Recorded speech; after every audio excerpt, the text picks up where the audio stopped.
아침엔 매일경제 여러분의 뉴스 드라이버 민지숙입니다. 쏟아지는 신문 속 시원하게 길을 보여드립니다. 3월 11일 수요일 아침엔 매일경제 벌써 8시가 지났네요. 일단 시작해보겠습니다.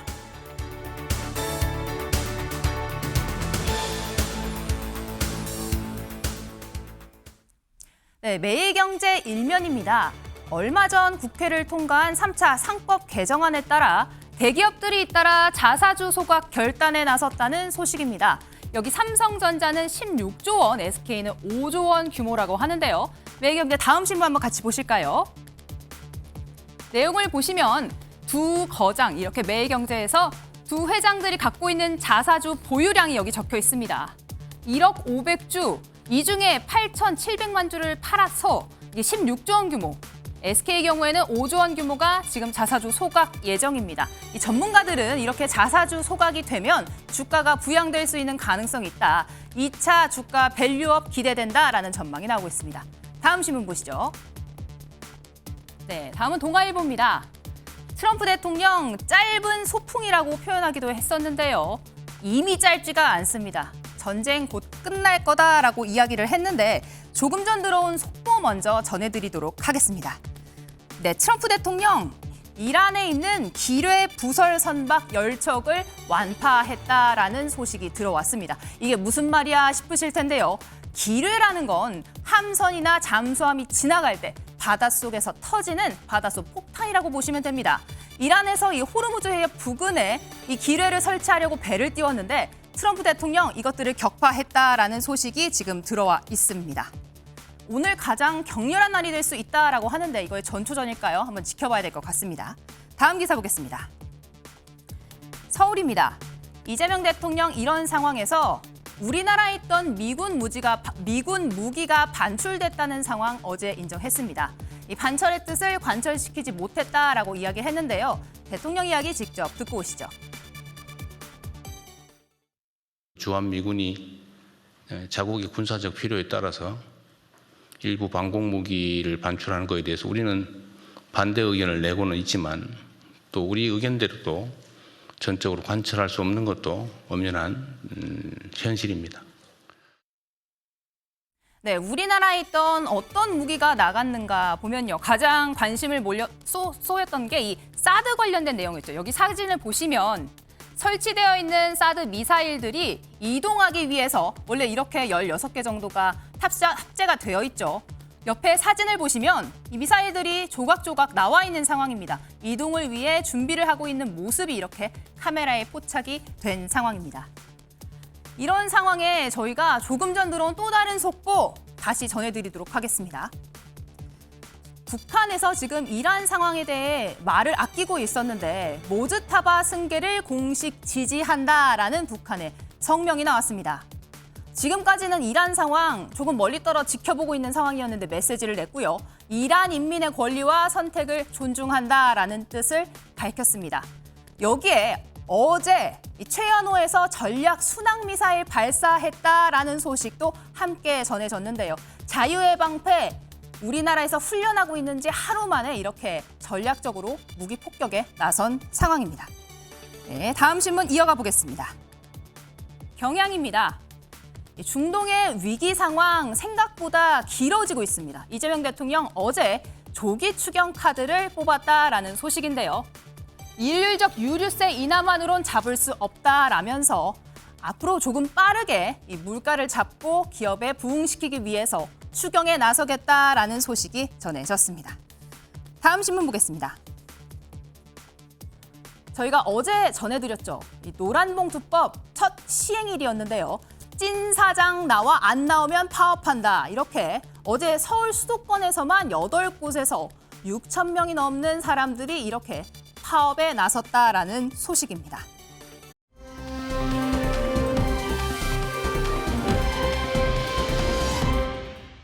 저희가 우리나라 뉴스만 다루는 게 아니죠. 여기 사진을 보시면요. 이란 테헤란 타임즈가 다룬 일면 기사입니다. 굉장히 많은 민간인들의 사진이 이렇게 붙어 있는데요. 지난번 초등학교 폭격 사망 사건으로 175명이 숨졌는데 그 사망자들의 사진을 모두 붙여놓은 사진입니다. 이란 신문 이렇게 트럼프 대통령을 향해서 무언의 압박을 보내고 있는 상황입니다. 네, 아침의 매일 경제 지금 유튜브로 보고 계시는 분들도 많으실 텐데요. 제 말이 너무 빨라진다 싶으면 곧바로 댓글 남겨주시면 고치도록 하겠습니다. 네, 아침의 매일 경제 첫 번째 키워드 시작해 보도록 하겠습니다.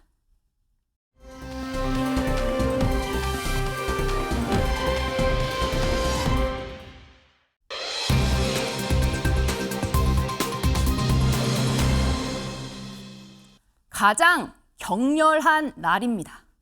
이게 무슨 말일까요? 어제만 해도 트럼프 대통령 전쟁 곧 끝난다고 해서 우리 이제 좀 소강 상태로 들어가나 싶었는데 아니었습니다. 트럼프 대통령 발언 바로 다음 날 미국 국방부 장관은 이렇게 이야기했는데요. 직접 듣고 오시죠. This was just an excursion into something that had to be done. We're getting very close to finishing that. Thank you, Mr. President. On Iran, you called it an excursion. You said it would be over soon. Are you thinking this week it will be over? No, Are you talking but soon. about days? I think so. Okay, and with respect Very to... soon. Look, Iran stands alone, and they are badly losing. On day 10 of Operation Epic Fury, we are winning with an overwhelming and unrelenting focus on our objectives. Today will be yet again our most intense day of strikes inside Iran. The most fighters, the most bombers, the most strikes. 네, 가장 격렬한 날이 될 것이다. 지금보다 더 격렬한 공격이 있을까 싶은데요. 이 트럼프 대통령은 전쟁이 곧 끝난다고 했는데 이 말을 믿어도 되냐 싶은 게 지금 강 교수님. 오늘이 가장 격렬한 날이 될 것이다. 이 멘트 어떻게 보셨습니까? 전반적으로 트럼프 대통령이 생각한 대로 흐름이 잘 안 가고 있는 거는 분명해 보이잖아요. 그런데 미국의 부정적인 효과들이 많이 나타납니다. 가장 대표적인 게 이제 미국의 유가가 갤런당 일부 지역에서는 5불이 넘어서고 있고 네. 3불 80원 막 이렇게 가면 120달러 막 얘기가 나왔죠. 그러니까 전체 유가가 너무 올라가니까 이게 트럼프 대통령 입장에서는 이대로 가면은 상당히 불리하다. 물론 참모들도 또 중간 선거 얘기도 할 거고요. 그다음에 전쟁의 당위성 같은 경우도 또 문제가 상당히 생기고 있습니다. 이게 네. 이란의 핵 능력을 제거하고 미사일을 파괴하고 이런 것들을 지금 하고 있는 거잖아요. 그런데 지금 전체적인 흐름으로 보면은 자신의 생각대로 안 가기 때문에 출구 전략을 좀 가동을 하고 싶은 이런 생각을 얘기를 한 것 같아요. 네. 그런데 이제 헤그세스 장관 같은 경우는 출구 전략을 가동을 하는 건 트럼프 대통령의 큰 그림이고 우리는 좀 더 우리가 생각했던 미국이 생각했던 군사 목표를 확고하게 달성하겠다. 네. 그거를 위해서는 일단 해군력이라든가 미사일 기지 파괴라든가 미사일 제조 능력 파괴라든가 그런 거는 조금 더 진행이 될 거다. 이제 이렇게 지금 이중 전략으로 가고 있는데 어쨌든 트럼프 대통령은 출구 전략을 좀 세워서 가는 쪽으로 큰 그림을 그리지 않았나 이렇게 생각이 됩니다. 네, 출구 전략 빠져나가기 전에 마지막으로 폭격을 하는 것 같은데요. CNN 보도에 따르면 이란이 지금 호르무즈에 기뢰 설치를 시작했다라는 속보가 전해지고 있는데 좀 아까 말씀드린 대로 트럼프 대통령 이곳을 집중 폭격했다라는 속보 저희가 전해드렸습니다. 영상도 저희가 준비를 했는데요. 실제로 호르무즈 해협 근처에 떠있는 이란 선박을 저렇게 보시는 대로 폭격하고 있는 영상이 조금 전에 보도가 됐습니다. 아까 말씀드린 대로 기뢰라는 건 함선이 지나갈 때 터지는 바닷속 지뢰인데요. 이란이 호르무즈 해협에 이거를 설치하려고 하니까 트럼프 대통령이 전격적으로 폭탄 지금 저곳을 타격한 상황입니다. 윤경희 의원님, 기뢰 호르무즈 해협 패권을 장악하는 게 지금 중요한 관건이 된 거죠?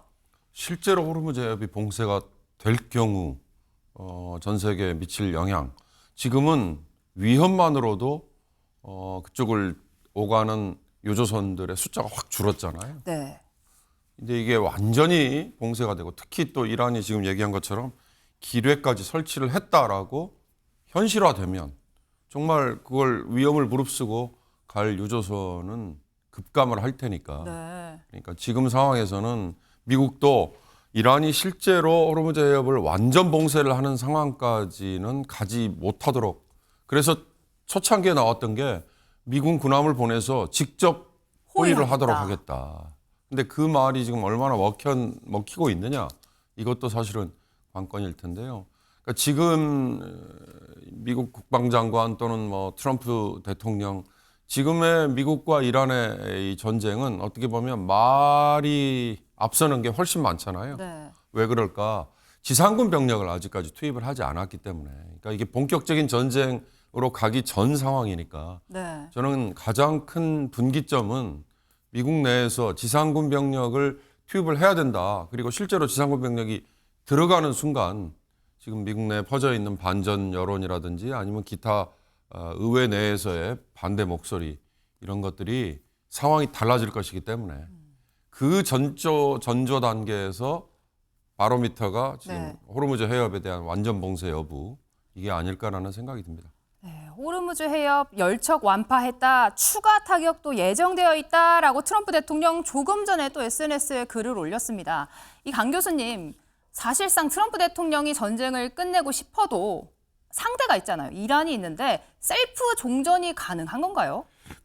사실 미국 입장에서는요, 발을 빼려면 뺄 수 있죠. 왜냐하면 이게 기본적으로 이스라엘과 이란의 어떤 흐름 속에서 미국이 사실은 들어간 거잖아요. 미국 내부에서도 이게 이스라엘 대리 전쟁 해주는 거 아니냐, 이런 이제 여러 가지 우려와 반발이 많습니다.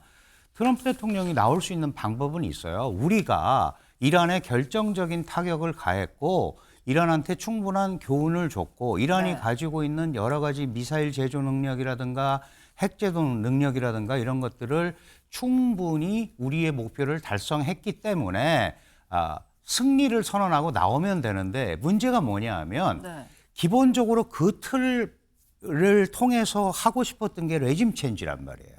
그런데 지금 무스타바 하메이니 차남이 다시 올라왔단 말이죠. 그래서 사실은 그러면 이란 국민을 해방시켜 주겠다, 그런 명분 있는 전쟁이다, 이런 얘기를 했는데 그 부분은 그럼 지금 발을 빼면 그럼 이란 국민들은 어떻게 하느냐, 당신이 그렇게 얘기하지 않았느냐, 이런 또 이제 문제에 봉착을 하게 된단 말이에요.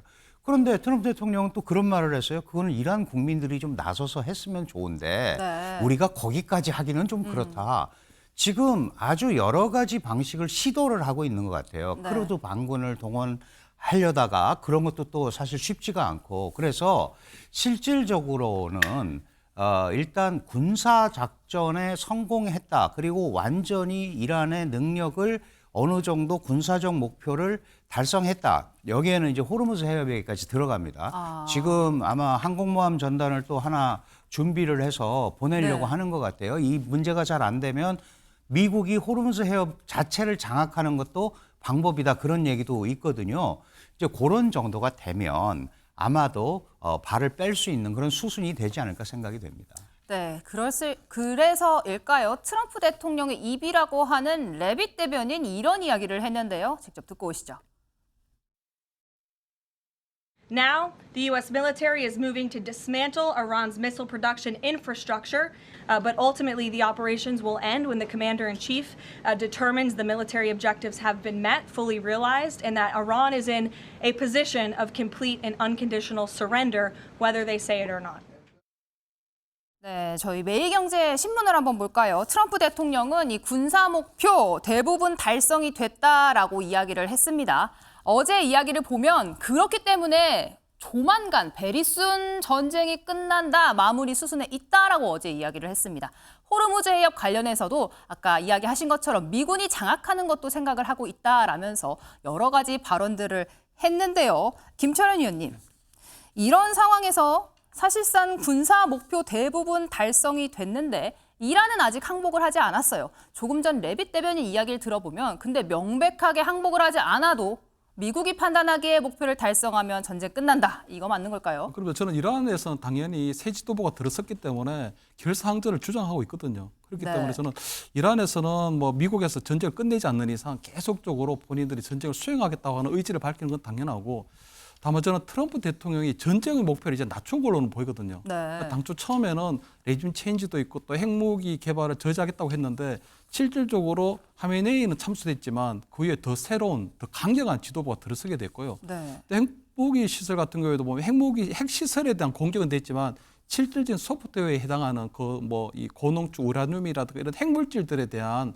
어떤 접근을 전혀 못하고 있는 상황이거든요. 그렇죠. 그런 것들은 지상군이 투입돼야만이 가능한데 지금 생각보다 미국 내에서도 반전 여론이 굉장히 커지고 있거든요. 왜냐하면 원래 트럼프 대통령이 취임을 할 때 우리는 외국과의 전쟁에 전혀 관여하지 않겠다고 했는데 이번에 어떤 이란과의 전쟁을 수행하면서 6명의 서리스맨, 그러니까 6명의 군인들이 지금 숨졌거든요. 네. 거기에 대한 뭐 어떤 8명으로 지금 여러 가지도 늘어났는데. 되고 이런 것 부분이 오히려 트럼프 대통령의 정치적 기반이 마가가 오히려 분열되는 그런 상황도 있었기 때문에 결국 트럼프 대통령이 나름대로 출구 전략을 위해서는 어떤 전쟁 목표를 낮출 수밖에 없다. 그렇다면 아마 그 하미네이라고 하는 하미네이 어떤 이란 최고 지도자에 대한 참수 작전이 시행이 됐고 방공망이 해체됐고 또 미사일 능력이나 이런 것들을 다 우리가 파괴했기 때문에 결국은 우리가 짧고 굵은 승리를 이루었다 하는 형태로 해서 이제 빠져나오게 되지 않을까 이렇게는 이제 전망이 되는 거죠. 미국이 그런 식으로 정리를 해서 이만하면 됐다라고 전쟁에 물러날 수 있을 것 같다라는 이야기를 해주셨는데 그런데 말입니다. 이란의 혁명 수비대가 만만치가 않습니다. 결사항전에 나섰는데요. 관련된 이야기 직접 듣고 오시죠. روابط سپاه گفت مهمات دشمن صهیونی آمریکایی رو به پایان است و دنبال خروج آبرومندانه از جنگ هستند اما ایران پایان جنگ را تعیین می‌کند. بیاید از جعبه مهمات‌های خودمون تابوت‌هایی درست کردیم که شما را در همین خاک دفن خواهیم کرد.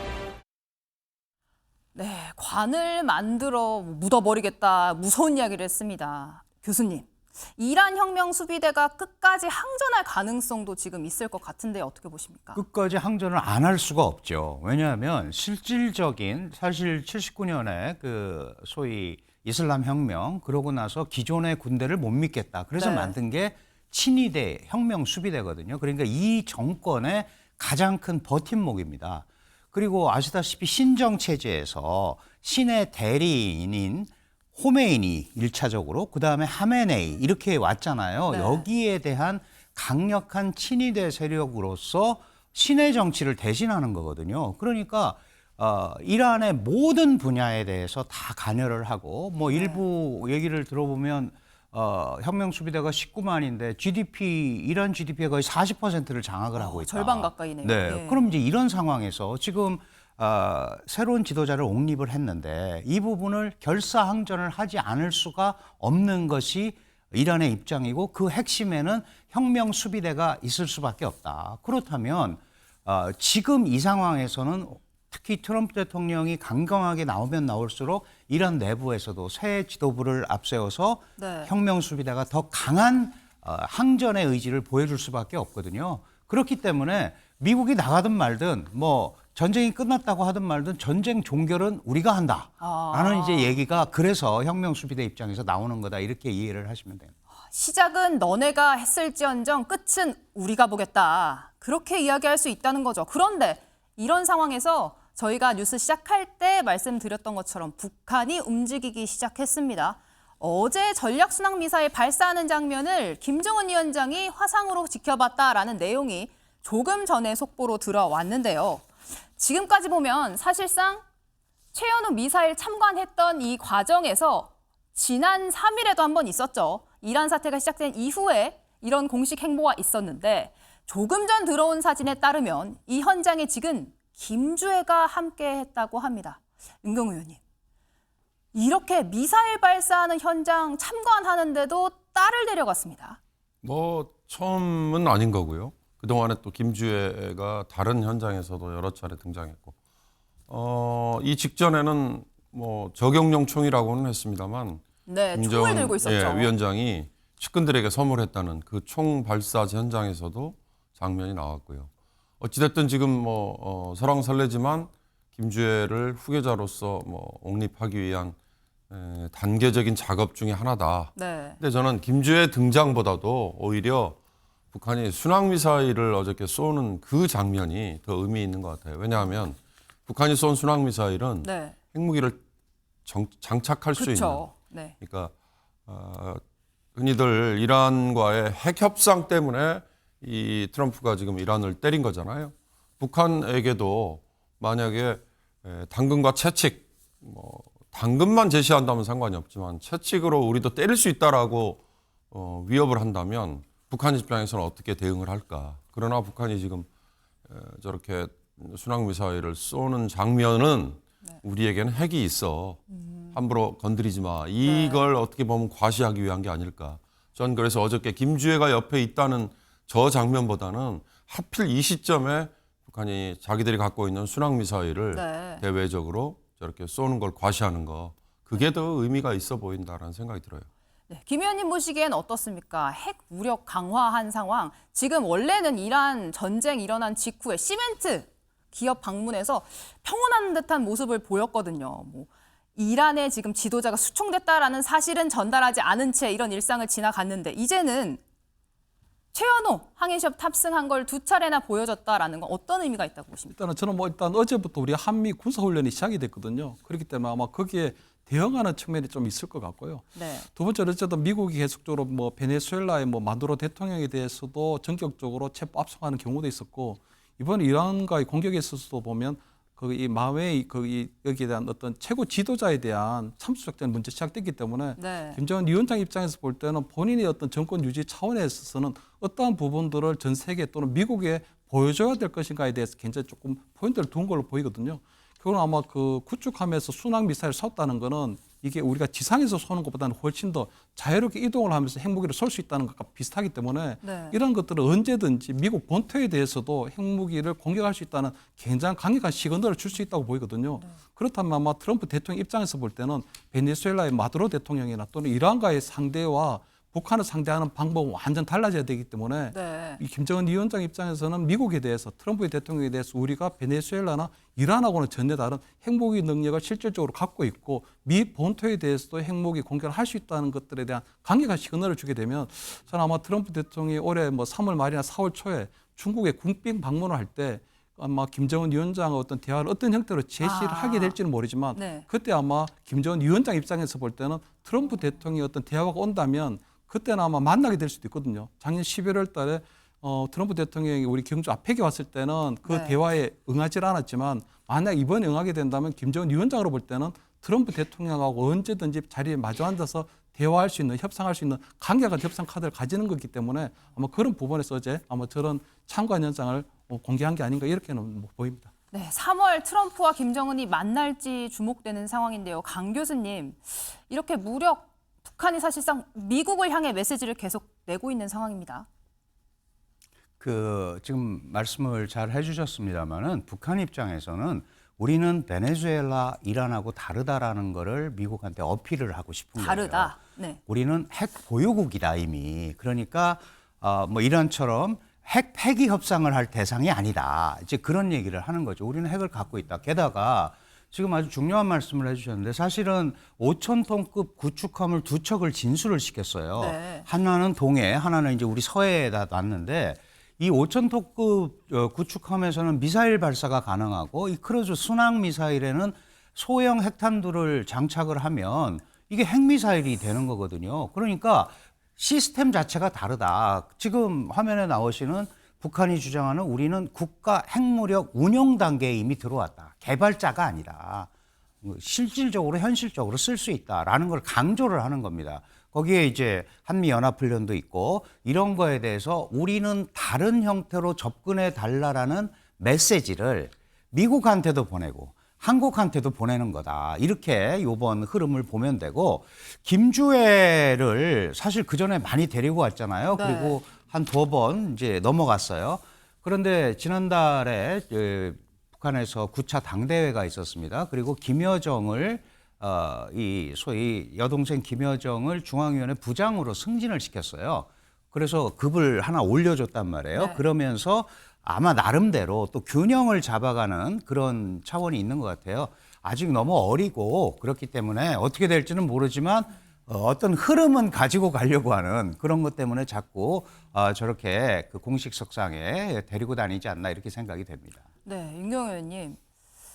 미국과 지금 북한 두 후계자가 결혼을 해야 한다라는 이야기까지 나오고 있습니다. 그러니까요.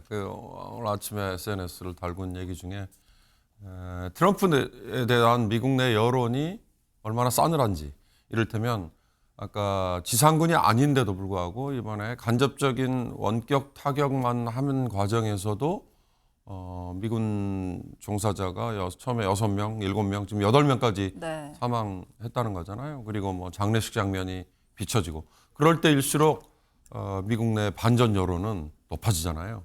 통상 미국이 다른 나라와 전쟁을 시작했을 때는 처음에 국민들은 그래도 애국주의가 발동이 돼서 절반 이상의 지지율, 뭐 베트남 전쟁이 한참 오래된 얘기입니다만 처음에는 60% 넘는 지지율이 있었다는 거잖아요. 네. 근데 이번에는 시작 단계부터 반대 여론이 43% 훨씬 높고 찬성하는 여론은 뭐 20%대에 그치고 있는 그 반전 여론의 반영이 그러면 트럼프 네가 애지중지하는 막내 아들 군대 보내라 그리고 전쟁터에 보내라 네. 라는 이제 주장이 일부 나왔었고 그 다음 단계에서 북한과 저렇게 밀당을 하는데 이건 아마 우리 네티즌들이 올린 거 아닌가 싶어요. 그 결혼 사진이나 이런 네. 것들을. 김주애와 예. 트럼프의 막내를 차라리 결혼시키면 어때? 뭐 이런 얘기는 어떻게 보면 트럼프에 대한 조롱이 아닐까라는 저는 생각이 듭니다. 트럼프 대통령 방금 미국 내부 여론도 좋지 않다라고 이야기를 해주셨는데요. 그래서일지 조금 이상한 행보들을 이어가고 있습니다. 저희가 영상으로 묶어봤는데요. 한번 보고 오시죠.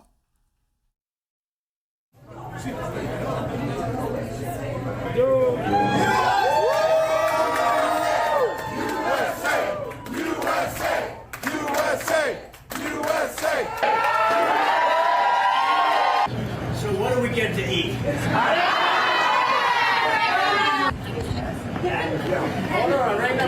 They know what to get. You guys. She's a nice lady.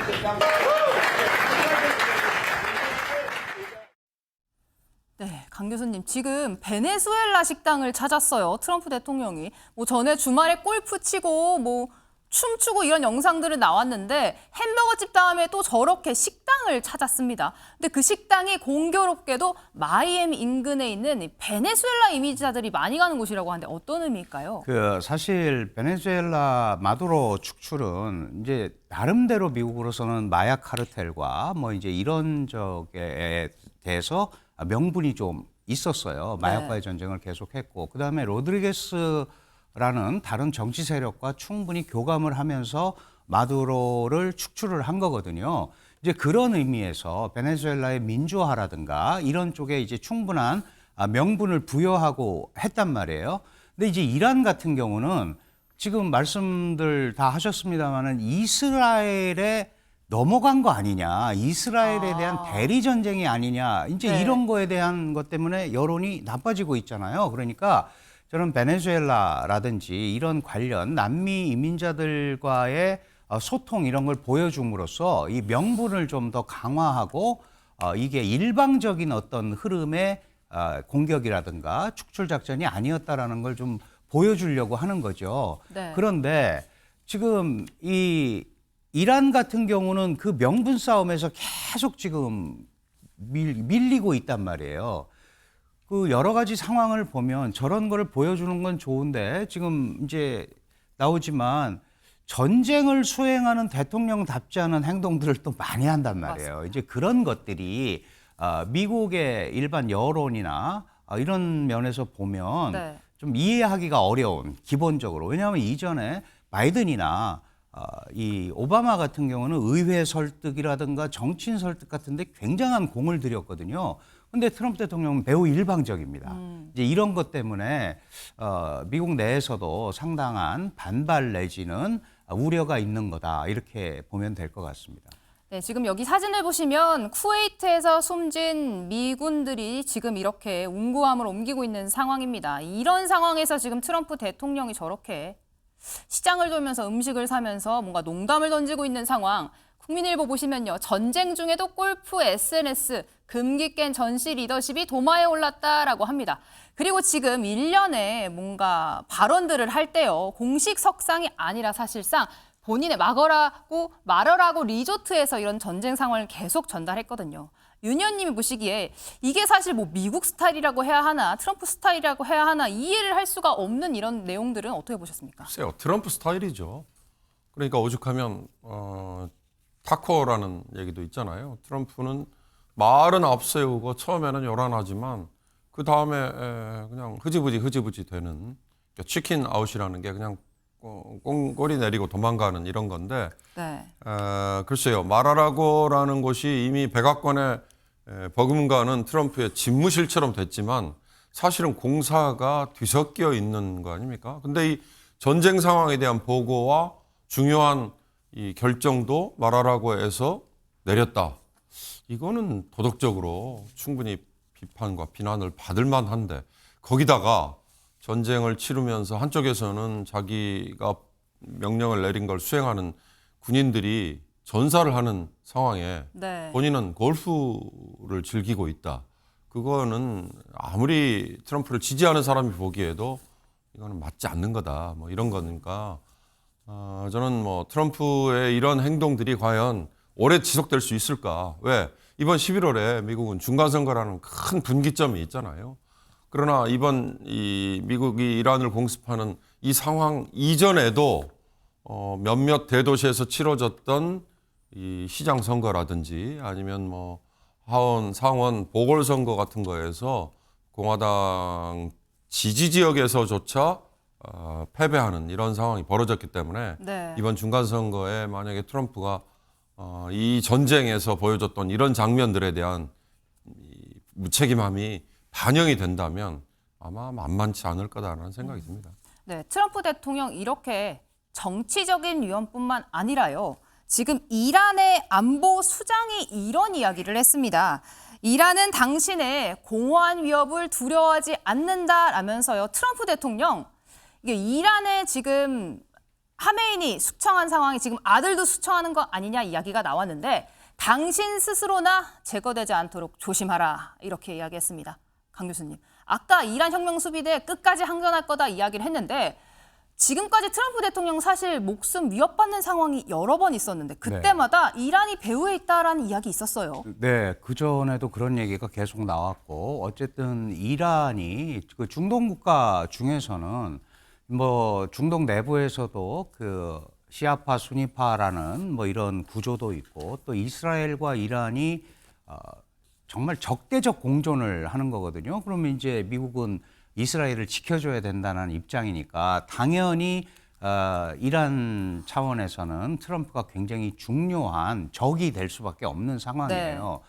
거기다가 이번에 전쟁도 핵 협상을 하는 과정에서 벌어졌단 말이죠. 그럼 협상 중에 이렇게 하는 게 어디냐라는 이제 명분에서도 사실 트럼프 대통령이 조금 떨어지는 면이 분명히 있어요. 거기에 지금 라니자니 같이 지금 실질적인 그 소위 국가 안보의 수장 역할을 하고 있는데 물론 최고 지도자가 하지만 미국의 압박에 절대 물러나지 않고 우리는 스스로도 당신 목숨을 놓을 수도 있다라는 네. 경고 메시지를 보낸 거예요. 그러니까 그거야말로 결사항전의 의지를 그대로 투영한 거죠. 이런 식으로 계속 우리에게 압박을 하면 우리도 다른 방법을 생각할 수밖에 없는 거 아니냐라는 얘기를 하는 겁니다. 그러니까 이란은 웬만한 압박이나 이런 데 절대 굴복할 수 없고 그런 생각을 갖고 있다면 스스로 몸조심하시는 게 훨씬 좋다라는 네. 맞받아치기를 한 거니까 굉장히 강경한 어조가 들어있는 거죠. 네. 이런 말씀해 주신 대로 이란 상황도 호락호락하지가 않습니다. 이대로 물러설 것 같지가 않은 게요. 어제 저희가 지금 영상을 준비했는데 후계자 세워진 이후에 이제 시민들이 광장을 모여서 이것에 대해 이야기하는 모습과 함께 현지 이란인 이야기도 저희가 직접 들어봤는데요. 영상으로 보고 오시죠. صدای بمباران رو میشنویم. هر از گاهی صدای هواپیماها هم که از بالاتر خونه ها رد میشن میشنویم که بعدش صدای بمباران میاد. توی اکثر نقاط مختلف شهر مثل میدونا ایست بازرسی هستش که داخل ماشینا رو 네, 김 의원님 이런 상황에 지금 후계자로 일단 세워진 모즈타바 아직 한 번도 모습을 드러내지는 않았는데요. 부상당했다라는 설이 또 돌고 있습니다. 그러니까 뭐 그런 설들은 계속적으로 흘러나오지만 공식적으로 확인이 된 사항은 아니고요. 아마 공식적으로 아마 등장하기 힘든 건 아무래도 하메네이 전임 아무래도 최고 지도자가 네. 미군의 공격에 의해서 참수되는 상황이기 때문에 아마 그런 부분들을 본인이 아마 은신하면서 아마 전체적인 정책 상황을 좀 준비하고 있는 걸로 보이고요. 저는 아마 지금 이란 같은 경우는 보면 거의 결사항전이거든요. 특히 아마 이슬람 율법에도 보면 eye for eye라고 해서 소위 말해서 눈에는 눈, 이에는 이 형태로 아마 그걸 하기 때문에 아마 지금 이란의 어떤 새롭게 등장한 어떤 하메네이의 어떤 아들이 지금 최고 지도부를 구성하게 되면 아무래도 본인의 아버지, 본인의 어머니, 그리고 본인의 아내까지도 미군의 공격에서 폭사당한 상황이라면 그 본인이 가지고 있는 트럼프 대통령에 대한 적개심이 상상을 초월할 걸로 보이거든요. 네. 그렇기 때문에 아마 저는 아마 지금 현재로 볼 때는 원래 이란 자체가 아마 하메네이 신정 독재 체제 상태에서는 아마 이 트럼프 대통령이 기대했던 것처럼 전쟁이 일어나면 아마 이란 국민들이 들고 일어나서 새로운 체제로 만들지 않을까 싶은데 사실 전쟁이 벌어지게 되면 아무래도 이슬람이고 기독교 국가고 그렇기 때문에 아무래도 내부적으로 결속을 하게 되는 그런 반대 상황이 또 만들어질 수도 있거든요. 또 네. 전쟁이라고 하는 특수한 비상 상황이 되면 아무래도 새롭게 등장한 하메네이 2세 아마 여기 이제 지도부가 계속적으로 한 부분이 있어서 저는 아마 이란 같은 경우는 계속적으로 결사항전을 트럼프에 대한 암살 위협까지도 가면서 계속적으로 결사항전을 할 수밖에 없고 네. 이 상황을 끝내는 것은 결국은 트럼프 대통령이 언제 어느 순간에 본인이 짧고 굵은 빅토리, 그러니까 승리를 선언하면서 빠지느냐 이 부분에 따라서 전체적인 아마 이번에 어떤 중동 상황에 대한 어떤 네. 이란 어떤 전쟁에 대한 이런 부분들이 좀 정리가 될 수순으로 가지 않을까 이렇게는 예상이 됩니다. 네, 그런데 강 교수님, 사실 이란 입장에서는 후계자가 다쳤다라는 소식을 전하는 게 이득이 될지 사실 잘 모르긴 하겠습니다. 근데 잔바즈라고 해서 전쟁, 적에게 부상을 입은 부상자다라는 이야기를 이란 방송에서 이야기를 하고 있거든요. 어떤 의미일까요? 어쨌든 새로운 지도부를 공백으로 계속 놔둘 수는 없습니다. 특히 그 신정 국가의 최고 지도자가 없이 가는 거는 이 전쟁을 수행하기가 너무 어렵거든요.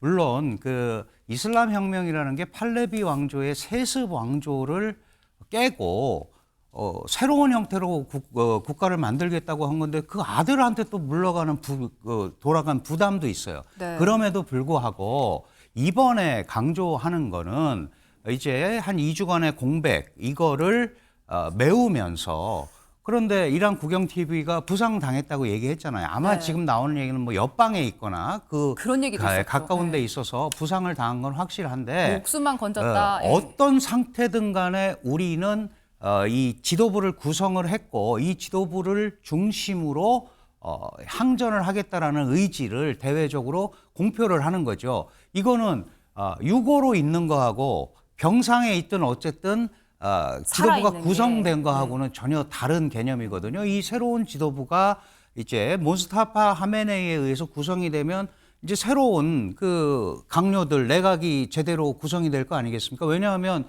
하메니 사망하면서 한 40명이 폭사를 했어요. 네. 지금 이란 지도부가 완전히 공백입니다. 이제 그런 상황에서 지금 모스타파 하메이니가 새롭게 구성을 해서 항전을 하겠다는 의지를 보여주는 거죠.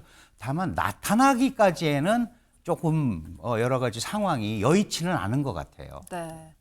이란 상황은 사실 최고 지도자가 숙청당하고 지금 후계가 올라오긴 했지만 그 사람의 지금 상태도 공개되지 않고 있는 상황인데요.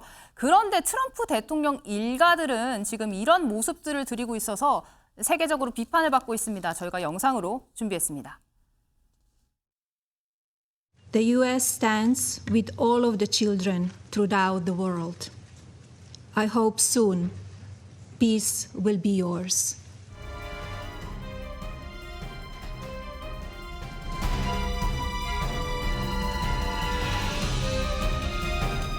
Me and Matt were just talking about peptides. That's why it's funny. Collagen. I love these perfect amino ones. This is probably 100 already.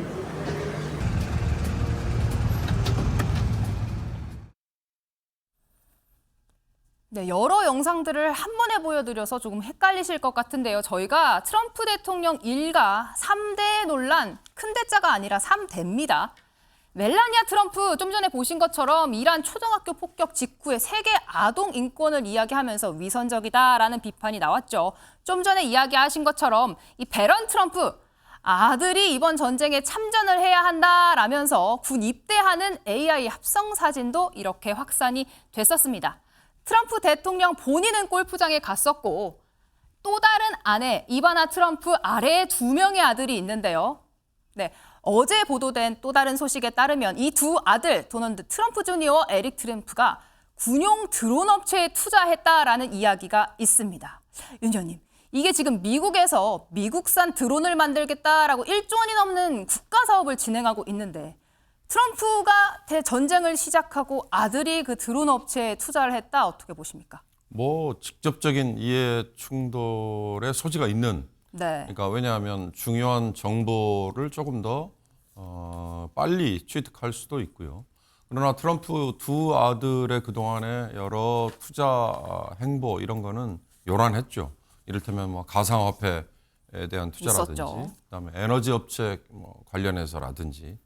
근데 문제는 저들이 저렇게 움직이면 뭐 투자자들이 트럼프와의 직접적인 관계 때문에 여기는 뭔가 있을 거야라는 이제 막연한 기대, 그리고 실질적인 또 이득을 주는 경우도 있었으니까요. 근데 더군다나 전쟁 중인데 지금 드론 관련 제조업체에 대해서 직접적으로 저렇게 투자도 하고 거기에 또 전 세계 각국으로부터 다 끌어모은다는 거 아니에요.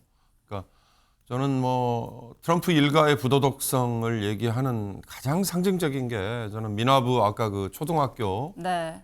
아이들의 목숨을 토마호크 미사일이 날아가서 이제 앗아갔을 때 그 직후에 하필 멜라니아 트럼프가 유엔에 어떻게 보면 미국을 대표해서 가서 주재했던 그 회의가 네. 아동 관련 회의였잖아요. 그게 저는 가장 큰 이 트럼프 패밀리의 부도덕성의 어떤 네. 화살에 타겟이 되지 않았나 싶은데요.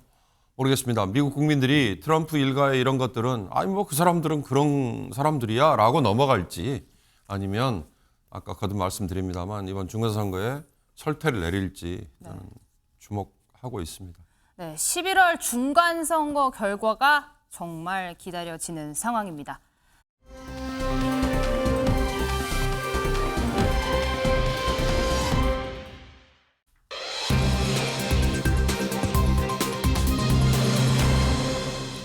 탈당할까 물음표입니다.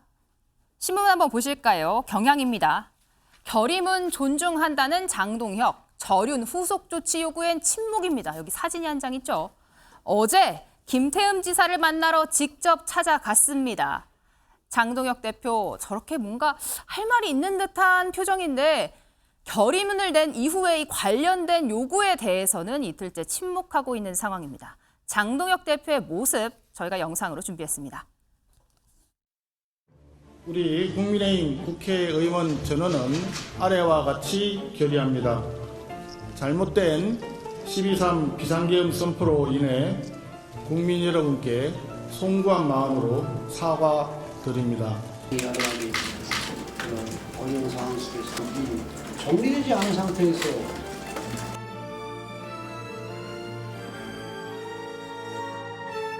편안해질 때는 야 옆으로 좀 가거라. 그래 그는 뭐 할 수 없습니다. 조국 대표가 돼도 야당. 네, 송영 변호사님. 어제 장동혁 대표 중요한 질문에 대해서는 약간 말을 피하는 듯한 모습을 보였는데요. 어제 장면들 쪽 어떻게 보셨습니까?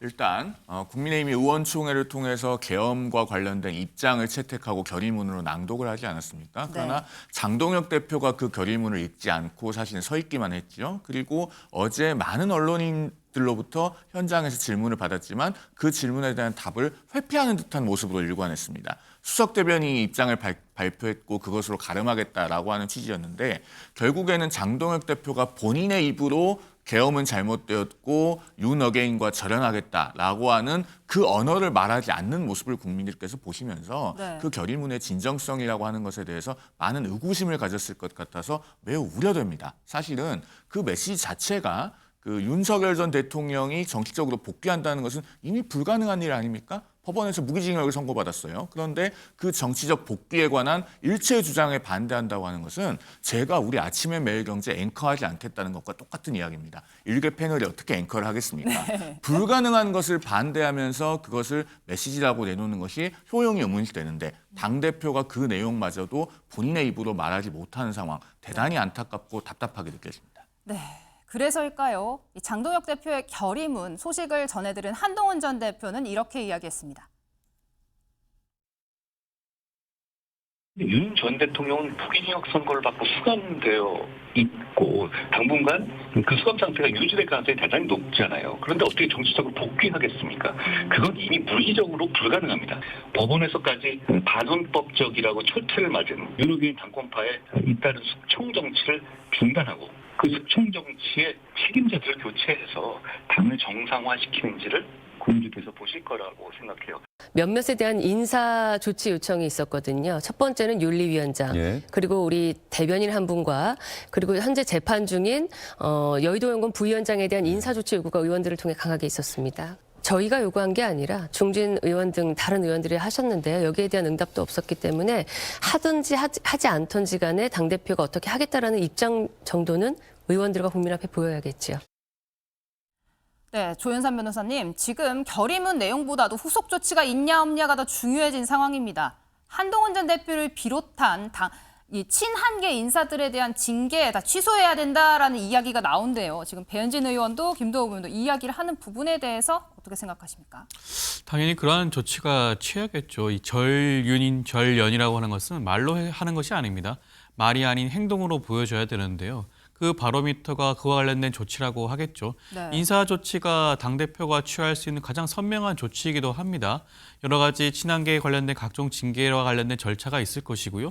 더욱더 중요한 것은 앞서 언급했던 유력한 당직자들에 대한 어떠한 인사 조치도 반드시 뒤따라야 되는 부분이고 네. 저는 거기에 덧붙여가지고 사실상 국민의힘을 좌지우지한다고 평가를 받고 있는 유튜버들 있지 않겠습니까? 전환기 씨라든가 고성국 씨와 관련된 그와 같은 극우 유튜버들을 어떻게 처리하는 것인가, 징계 절차를 밟을 것인가에 대한 부분도 장동혁 대표가 결정해야 될 부분이 아닌가 생각이 드는 것이고요. 앞서 한동훈 전 대표 같은 경우에는 익명 게시판에 쓴 글로 인해서 제명이라는 그런 중대한 결정을 받지 않았겠습니까? 그렇다고 한다면 비교하건대 지금 국민의힘 전체 의원들이 총의를 모았던 결의문에 대해서조차 즉각적으로 반발하고 있는 2명의 유튜버의 경우에는 당연히 제명에 대한 그런 결정이 나오는 것이 당연하다고 보여지거든요. 그렇다고 한다면 장동혁 대표가 이번 결의문의 진정성을 담보하기 위해서 어떠한 조치를 취하는지 살펴봐야 되는 부분이 아닌가 싶습니다. 네, 이런 가운데 이 결의문이 어떻게 해서 나오게 됐는지 그 배경을 취재한 기사가 또 나왔습니다. 조선일보 함께 보실까요? 이 결의문이 월요일에 나왔는데 주말 사이에 회동이 있었다고 합니다. 여기 하이라이트 친 부분을 보시면요. 6일 저녁에 경기 남양주시의 한 족발집에서 국민의힘 지도부 8명의 회동이 열렸다고 합니다. 장동혁 대표, 송원석 원내대표, 정점식 의장 이렇게 지도부와 함께 최고위원들이 모였는데요. 이 자리에서 관련된 논의가 있었다라고 합니다. 저륜 문제를 어떻게 해결해야 하나. 그리고 이 저녁 식사가 있었던 바로 다음 날 오전에 오세훈 시장이 갑자기 자기 이제 공천 접수를 미루더라도 끝장 토론부터 해야 한다 이런 초강수를 뒀습니다. 여기에 결의문을 준비했던 원내 지도부도 적잖이 당황하고 있었다라고 하는데요. 그래서 곧바로 장 대표는 그날 저녁에 오세훈 시장과 서울시장 공관에서 만났다라고 합니다. 이 자리에서 오 시장이 당권파 인사 일부를 청산하라라는 요구를 했고 이때도 장 대표는 잘 들었다라고만 한 것으로 전해졌습니다. 윤 의원님, 지금 결의문이 어떻게 해서 나왔는지 주말 사이 오 시장과 어떤 이야기들이 다 나오고 있는데요. 이 배경을 보시니까 어떤 생각이 드십니까? 그래서 저는 오세훈 시장의 후보 등록 거부 아니면 후보 등록 연기? 네. 그 조치가 상당히 결정적인 작용을 한 것 같다. 왜냐하면 지금 지방선거라는 가장 큰 어떻게 보면 국민의 심판을 앞두고 있는 상황인데 서울시를 국민의 입장에서는 수성을 하느냐 아니냐 이건 다른 어느 선거보다도 또 더 중요할 수 있잖아요. 그런데 어찌됐든 경쟁력을 유지하고 있는 오세훈 현 시장이 저렇게 초강수를 둔 거에 대해서 국민의힘 지도부가 그냥 넘어갈 수는 없지 않았을까. 네. 그리고 그 초강수 요구의 핵심에는 윤석열과 빨리 절연을 합시다. 그 또 윤석열과 절연을 위해서는 비상계엄이 잘못됐다는 것에 대한 대국민 사과 이거에 다 맞물려 있는 거잖아요. 그러나 이제 남양주 8인 회동이라는 저런 실질적인 당 지도부의 논의가 그 전에 있었다라고 하니까 지금 국민의힘 내에서는 지금 이렇게 지방선거 포기하려고 하느냐라는 질타가 굉장히 아프게 작용은 하고 있구나. 그런 해석이 가능합니다. 아까 이 극우 유튜버 이야기도 나왔는데요. 이 전한길 씨가 어제 저녁에 관련해서 라이브 방송을 했습니다. 저희가 짧게 듣고 오겠습니다. 내일 오전 10시에 국민의힘 당사에 찾아가서 직접 탈당계를 제출하겠습니다. 네, 내일 아침이라고 어젯밤에 방송을 했으니까 오늘이죠. 오늘 오전 당사 찾아가서 탈당계 내겠다고 했는데 송영길 변호사님 어떻게 됐습니까?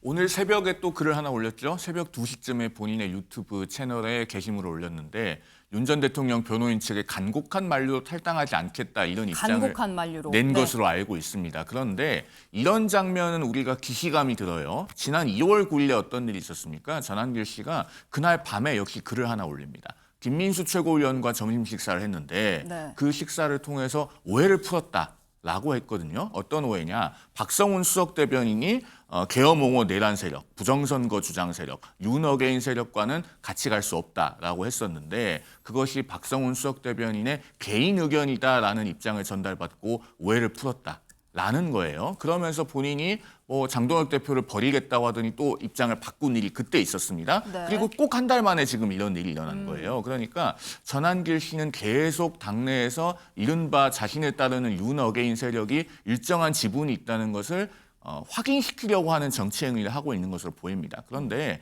참 답답한 것은 이런 전한길 씨를 국민의힘이 과감하게 내칠 수 있어야 됩니다. 정리해서 윤어게인 세력과는 절연한다는 것을 보여야 민심을 회복할 수 있는 거예요. 지금 당 지도부가 그럴 용기가 없기 때문에 계속 전한길 씨라든가 그 밖에 또 고성국 씨라든가 이런 유튜버들에게 당이 휘둘리고 끌려다니는 모습을 보이고 있다라고 평가합니다. 네, 조현산 변호사님. 아까 짧게 들었기 때문에 전한길 씨 지금 어떤 이야기를 했는지 저희가 그래픽으로 정리를 했습니다. 탈당계를 내겠다라고 이야기를 하면서 장동혁 지도부에게 좀 나를 알아봐달라라는 이야기를 했는데요. 장동혁 침묵했다고 했죠. 8명 지도부 만나서 이미 약속이 됐잖아요. 약간 배신감을 느끼는 듯한 이야기를 했거든요. 어떻게 보셨습니까?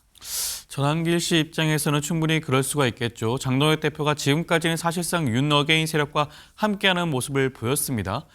전한길 씨가 생각했던 바에 따라서 행동하는 모습도 보여줬죠. 그럼에도 불구하고 이번 남양주 회동을 통해서 사실상 사전에 이번 결의문에 대한 내용을 논의했다라는 부분에 네. 대해서는 굉장한 배신감을 느낄 거예요. 그렇지만 아마 전한길 씨가 탈당을 보류한 이유도 장동혁 대표의 일부 의중도 전달받았을 가능성도 저는 있다고 봅니다. 장동혁 대표가 이번 결의문에 대해서 그 어떠한 발언도 직접적으로 하지는 않고 있어요. 기자들이 집중적으로 물어보고 있음에도 불구하고 대변인을 통해서 입장을 전달했다라는 식으로 무마시키고 있는 것이죠. 그렇다고 한다면 과연 장동혁 대표가 이번 결의문에 대해서 어느 정도 동의를 하고 있는 것인지는 네. 아직까지 구체적으로 밝혀지지 않았다고 보여지는 겁니다. 아마 전한길 씨도 그러한 부분들을 염두에 두고 일단 탈당을 보류했다고 보여지는 것이고요. 아마 네. 다른 유튜버인 고성국 씨도 마찬가지 입장으로 보여져요. 구체적으로 장동혁 대표가 이 부분에 대해서는 동의하는 바가 아닌 것으로 알고 있다라는 식의 그런 발언했던 것으로 보여집니다. 그렇기 네. 때문에 저는 장동혁 대표가 그렇기 때문에 이 2명의 유튜버에 대한 어떠한 조치가 반드시 필요하다. 그래야지만이 국민들이 이번 결의문의 그런 진정성을 납득할 수가 있지 않을까 싶습니다. 어제 이 영상에 올라온 시각을 보면요. 저녁 10시쯤이었습니다. 라이브로 영상을 송출을 했는데 지금은 해당 영상이 삭제된 상황입니다. 아까 말씀하신 것처럼 오늘 새벽 2시쯤에 대통령 측 변호인단의 만류 요청으로 탈당계 제출 취소한다라고 메시지를 냈거든요. 김 의원님. 정말 늦은 시간에 라이브 방송을 했고 그보다 더 늦은 새벽 시간에 마음을 바꿨습니다. 그러니까 새벽 감성이라고 볼 수도 있을 것 같은데요. 그래서 저는 지금 전한길 씨가 보면 당내의 어떤 변화되는 흐름을 지금 못 따라가고 있는 걸로 보이거든요. 못 따라가고 본인이 있다. 아마 어떤 장동혁 대표 어떤 입장 변화라든가 남양주 8인 해동을 듣고 난 다음에 이제 윤석열 전 대통령과 실질적으로 절연하는구나. 그렇다면 내가 탈당을 해서라도 탈당 협박을 해서라도 좀 바로잡겠다고 하는 건데 네. 사실은 보면 지금 장동혁 대표나 또는 남양주 8인 해동이나 거기에 참석한 김민수 최고위원이나 보면 윤석열 전 대통령하고 윤어게인 세력을 정교하게 좀 분리해내려고 하는 것 같거든요. 다시 말해서 1심 선고에서 무기징역이 나왔기 때문에 네. 윤석열 전 대통령은 정치적 복귀가 힘들고 그리고 아마 장동혁 대표가 무죄 추정이라고 했지만 윤석열 전 대통령을 떼내지 않고서는 도저히 국민의힘이 나갈 수 없기 때문에 윤석열 전 대통령과 윤석열 전 대통령을 지지한 윤어게인 세력을 좀 분리해내려고 하는 시도들을 지금 아마 김민수 최고위원을 비롯한 8인 회동에서 좀 논의가 된 것 같고 네. 아마 고성국 유튜버도 거기 따라가고 있는 상황인데 지금 전환기 씨는 그러한 흐름을 전혀 파악을 못하고 계속적으로 윤석열 전 대통령에 대한 그 마케팅 소재를 이용하고 있는 상황이거든요. 마케팅 소재. 그렇기 때문에 아마 전환길 씨가 아마 탈당 어떤 협박을 했는데도 불구하고 당 지도부에서 일체의 어떤 응답이 없고 무응답을 일관하니까 예. 본인 스스로가 탈당을 구구절절한 어떤 변명거리를 들어서 결국 탈당을 보류한 게 아닌가. 그렇기 때문에 최근에 아마 전환길 씨 어떤 주장에 따르면 지금 전체적으로 고성국 씨나 아니면 장동혁 대표나 아니면 김민수 최고위원을 비롯한 어떤 당 지도부가 해나가는 흐름하고 전혀 따라가지 못하고 있기 때문에 아마 전환길 씨 같은 경우는 제가 볼 때 계속적으로 이제는 네. 어떤 당의 어떤 주요 의사 결정에 어떤 영향을 미칠 수 있는 그런 이제 유튜브로서는 조금 한계가 온 게 아닌가. 지난 아마 전당대회 때 장동혁 대표를 면접할 때만 해도 본인이 전체적으로 주도하고 그때는 고성국 씨가 따라왔지만 전체적으로 지금 아마 고성국 씨가 보수 유튜브 특히 국구 유튜브에 대한 네. 그 어떤 천하 통일을 통해서 어떤 당의 흐름을 끌고 나가고 있는 게 아닌가 그런 생각이 듭니다.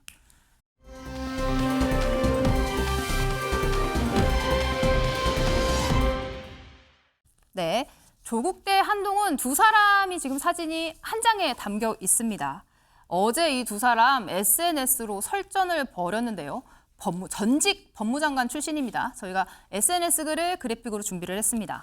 먼저 어제 아침 9시쯤에 조국 혁신당 대표가 먼저 윤석열은 조선일보를 보아야 했고 한동훈은 동아일보를 보아야 했다 이야기를 했는데 동아일보 칼럼을 함께 공유했습니다. 한동훈 전 대표가 윤석열 대통령이 계속했어도 주가 6천 가능하다라고 했던 이 발언 정말 가능했을까 질문을 던진 건데요. 여기에 대해서 한동훈 전 대표 곧바로 1시간 만에 받아쳤습니다. 조국 씨 이렇게 아첨한다고 해서 조국 씨를 위해 민주당이 무공천을 하지 않을 것입니다. 조현삼 대변인, 어제 이렇게 두 사람의 설전 오고 갔는데 지방선거 얼마 안 남았거든요. 몸집 키우기일까요? 일단 조국 대표랑 한동훈 전 대표 입장에서는 이번 보궐선거에 출마할 가능성이 굉장히 높은 상황이기도 하죠. 그렇다고 한다면 앵커께서 말씀하신 것처럼 여러 가지 이슈몰을 할 수 있는 그러한 필요성도 있을 수는 있습니다. 그렇지만 저는 조국 대표 같은 경우는 충분히 할 수가 있는 말이 아닌가 싶어요. 한동훈 전 대표가 굳이 윤석열 정권을 비호하는 듯한 그런 주가지수 6,000포인트를 얘기하는 것 자체가 저는 굉장히 부적절하고 불필요했다고 보여집니다. 이것은 오히려 지금 현 이재명 정부의 그 주가 지수가 과장됐다라고 비판을 하고 싶다고 한다면 네. 다른 지점을 삼았으면 됐어요. 반도체 사이클을 구체적으로 얘기를 한다라든가 그런 부분들을 지적을 했음에도 불구하고 오히려 윤석열 전 대통령, 윤석열 정부를 끌어왔다는 자체가 굉장히 위험한 그런 발언이라고 보여지는 것이고 저는 오히려 한동훈 전 대표가 그러한 부분들에 대해서는 본인의 발언이 진심이 왜곡됐다라는 식의 발언을 하는 것이 오히려 국민들로 하여금 납득할 수 있는 수준이 되는 게 아닌가 하는 생각이 드는 것이고요. 네. 한동훈 전 대표가 본인의 몸값을 높이기 위해서라면 오히려 주가지수 6,000포인트는 윤석열 정부가 아니라 내가 만약에 정부를 만든다고 한다면 더욱더 높이 올릴 수 있다라는 식의 주장을 하는 것이 네. 그러면 정치로서 그런 비전을 보여주는 것이 더욱더 적절했겠죠. 그렇지 않은 발언에 대해서 조국 대표가 적당한 지적을 한 게 아닌가 하는 말씀을 드리고 싶습니다. 송영 대변인, 조국 대표가 적당한 지적을 한 것 같다 이 발언에 어떻게 보십니까? 글쎄요. 달을 가리키는데 달을 가리키는 손가락만 쳐다보는 격이죠. 그러니까 한동훈 전 대표의 얘기는 핵심은 이겁니다.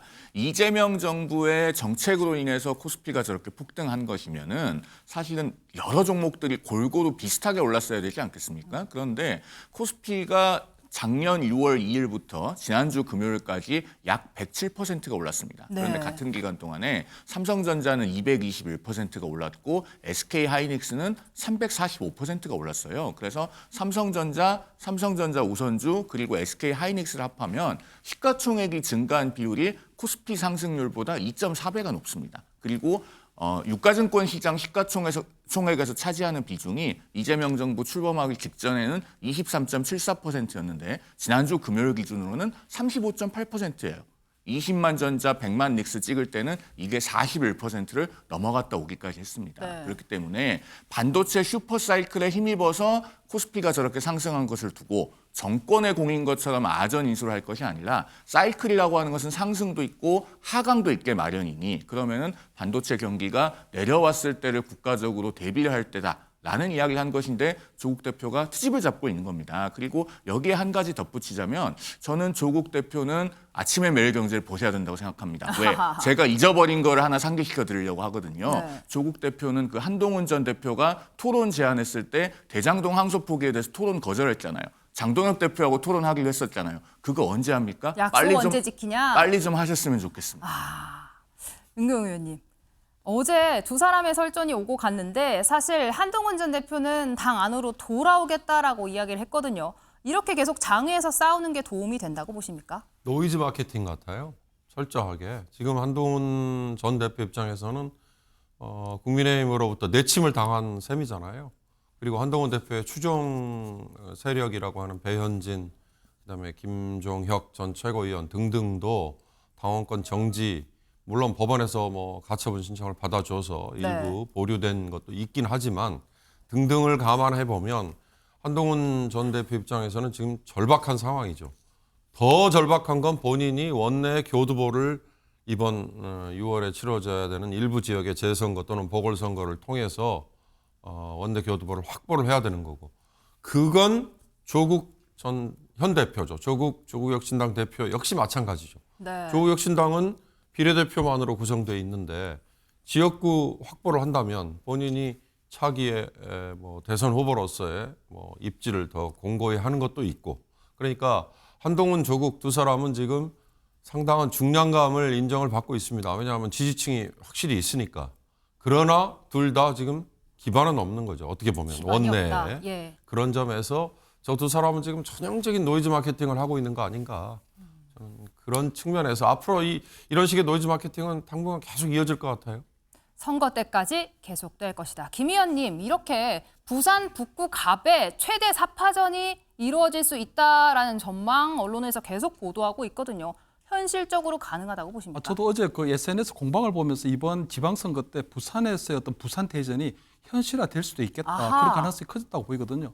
왜냐하면 조국 대표 같은 경우에는 지금 조국혁신당하고 이번 지방선거 전에 뭐 저번에 어떤 합당 이슈도 있었고 그게 불발이 됐고, 또 이번 지방선거 때는 조국혁신당하고 민주당이 어떤 선거 연대를 하기 때문에 아마 조국 대표 입장에서는 어떻게든지 수도권이나 호남에서 본인이 재보궐선거 나갈 수 있도록 단일 후보가 되기를 희망하겠지만 민주당에서 조국 대표를 호남이나 아니면 수도권에 어떤 단일 공천해 주기 쉽지 않거든요. 그렇다면 아마 조국 대표 입장에서 볼 때는 유일하게 본인이 선택할 수 있는 단일 후보로 나갈 수 있는 곳은 민주당에서 어떤 양보를 해준다면 본인의 고향인 부산이 될 가능성이 높고요. 네. 아마 한동훈 전 대표 같은 경우는 얼마 전에 대구도 방문하고 부산도 방문했지만 결국 이번 지방선거 때 대구나 부산에서의 재보궐선거에 나갈 수밖에 없는 상황인데, 조국 대표가 먼저 부산에 내려가서 민주당 후보가, 그러니까 이 범민주 후보가 되면은 아마 한동훈 대표한테 들어와 한판 붙어보자 이렇게 될 가능성이 크거든요. 그렇다면 한동훈 전 대표가 대구를 사실은 가야 되는데 부산에서 만약에 조국 대표가 한판 붙어보자 들어와고 해버리게 되면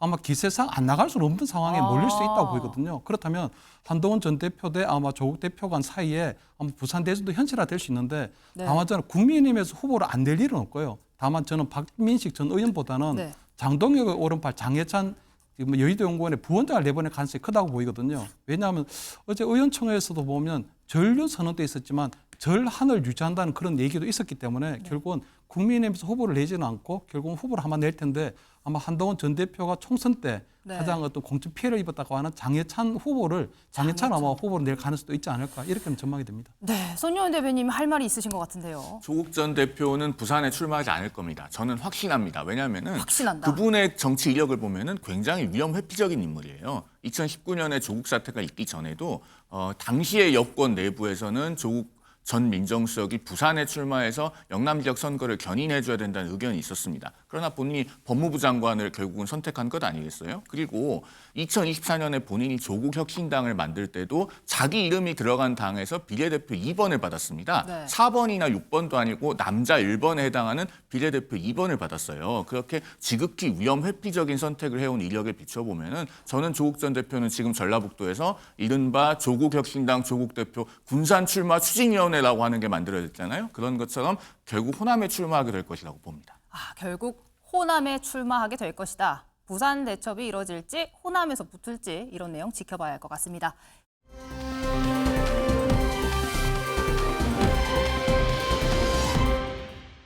두 번째 피플 사진을 한번 볼까요? 어제 언론 보도가 많이 됐습니다. 이재룡 씨가 어제 음주운전 관련해서 경찰 조사를 받았는데요. 영상 먼저 보고 오시죠. 먼저 저의 잘못된 행동으로 많은 분들께 심려를 끼쳐드려서 정말 죄송합니다. 일단 경찰 조사에 사실대로 다 말씀을 드렸고요. 앞으로 있을 법적 절차에도 성실히 잘 따르도록 하겠습니다. 다시 한번 저의 잘못에 대해서 사과드리겠습니다. 가드레일 들이받고서도 계속 운전하신 이유는 뭐예요? 그걸 그렇게 인지를 못했었습니다. 나중에 따로 말씀드리겠습니다. 근데 다시 운전대 잡으신 이유는 뭘까요? 잘못했습니다. 조현산 변호사님, 인지를 못했다. 그런데 잘못은 했다. 근데 이 발언들이요, 지금 원래 최초에는 음주하지 않았다라고 얘기를 했어요. 그리고 사고 발생 전에 4잔 마셨다 이야기를 했다가 저희 MBN 단독 취재 내용을 보면요, 여러 술자리를 옮겨 다녔던 정황이 포착이 됐다고 합니다. 이렇게 진술을 바꾼 거 나중에 더 불리해지는 거 아닌가요? 어떤 형사 사건이든지 간에 피고인의 경우에 진술이 신빙성을 얻기 위해서라고 한다면 일관되어야 되거든요. 지금 이재룡 씨의 경우에는 그렇지 못한 모습을 보여주고 있죠. 보통 음주운전 사건의 경우에는 가드레일 들이받고 지금 인지하지 못했다고 말씀을 하셨는데 네. 인지하지 못할 정도로 술을 마셨을 수가 있습니다. 그렇기 때문에 아마 기억을 못할 수도 있는 부분이기도 하겠죠. 그렇지만 사고 당시만 보는 게 아니고요. 경찰관의 경우에는 그 이전에 운전자가 술을 마셨는지 안 마셨는지 동선을 함께 살펴볼 수가 있거든요. 우리나라는 CCTV 굉장히 잘 돼 있습니다. 그리고 카드 결제 내역 충분히 확보할 수가 있어요. 여러 가지 내용을 살펴보게 된다면 아마 이재룡 씨 입장에서는 곧 드러날 거짓말이었다라고 아마 생각을 할 수밖에 없었을 것이고요. 아마 변호인도 그렇게 조력을 했을 겁니다. 구태여 드러날 거짓말 하지 말고 지금 당장은 모든 사실관계를 인정하고 반성하는 모습을 보이자라고 의견을 제시를 했을 수도 있고요. 이재룡 씨가 그 부분을 받아들였을 수도 있을 겁니다. 그리고 지금 뭐 지인의 집에 가서 술을 마셨다라고 하는 주장을 하는 부분도 어떻게 보면 과거 그런 사례가 있지 않았습니까? 음주운전을 하고 난 다음에 시간이 질러서 한 3시간 정도 지나고 난 다음에 다른 장소에 술을 마셨다라고 주장을 하는 경우가 있었는데 그럼에도 불구하고 이러한 부분들에 대해서 처벌하는 법이 2024년 말에 신설이 되었습니다. 음주 측정 방해 행위죄라고 해가지고 술을 마신 상당한 정황이 있음에도 불구하고 이후에 음주 측정을 곤란하게 할 목적으로 술을 마셨다라고 하는 경우에는 마찬가지로 처벌받게 되어 있어요. 그러면 그 경우에는 사고 위조치보다 더욱더 강한 과중된 처벌을 받게 되어 있습니다. 그렇기 때문에 아마 여러 가지 정황상 더 이상 사실관계를 왜곡하지 말고 있는 그대로 진술하는 것으로 입장을 바꾼 게 아닌가 싶습니다. 송영인 변호사님은 어떻게 보셨어요, 이 사건? 속칭 술타기 수법에 관한 음주 측정 방해 행위죄가 신설이 돼서 시행이 된 게 작년 6월 4일부터입니다. 네. 1년 이상 5년 이하의 징역 또는 500만 원 이상 2천만 원 이하의 벌금에 해당합니다만 시행되기 시작한 지가 얼마 안 돼서 판례가 정립되어 있지 않아요. 어쩌면은 이 이재룡 씨의 사건이 만약에 그런 혐의가 적용돼서 송치되고 기소된다면은 대중에게 널리 알려지는 판례가 만들어질 수 있는 계기가 될 수도 있겠다라는 생각을 해보게 됩니다. 이번 사건을 통해서 법이 또 개정될 가능성이 있다라는 이야기까지 해주셨어요. 술을 마시면 운전대는 잡으면 안 됩니다. 아침엔 매일경제가 준비한 이야기 오늘 여기까지입니다. 오늘 하루도 설레는 하루 되세요.